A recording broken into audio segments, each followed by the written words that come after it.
I've always been a skeptic, never believing in ghosts or the paranormal.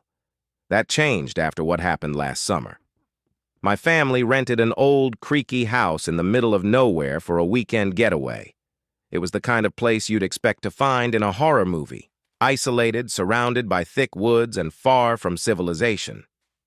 The first night was uneventful. We roasted marshmallows, told ghost stories, and laughed until we were too tired to stay awake. But the second night was different.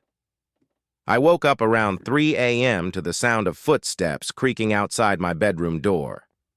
Thinking it was one of my siblings heading to the bathroom, I ignored it and tried to go back to sleep. But then I heard whispering. It was faint, almost like a hiss, but definitely coming from the hallway. I sat up and strained to listen. The whispers grew louder, more insistent. I couldn't make out the words, but the tone was urgent, angry even.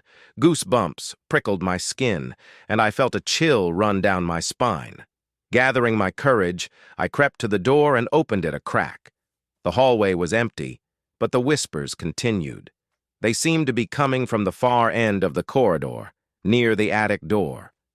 Heart pounding, I grabbed my phone and turned on the flashlight.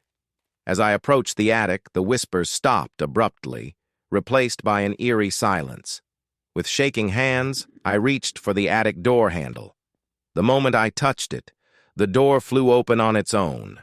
I stumbled back, almost dropping my phone. The attic was pitch black, the beam of my flashlight barely cutting through the darkness.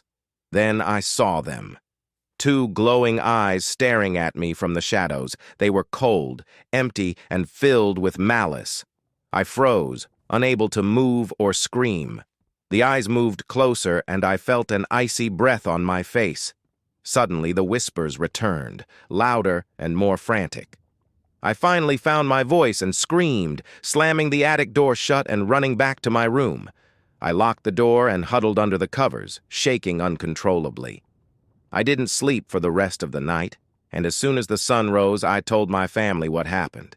They laughed it off, saying I must have had a bad dream, but I knew what I saw. We left that day, cutting our trip short. To this day, I can still hear those whispers if I'm alone at night. And sometimes, when I close my eyes, I see those glowing eyes.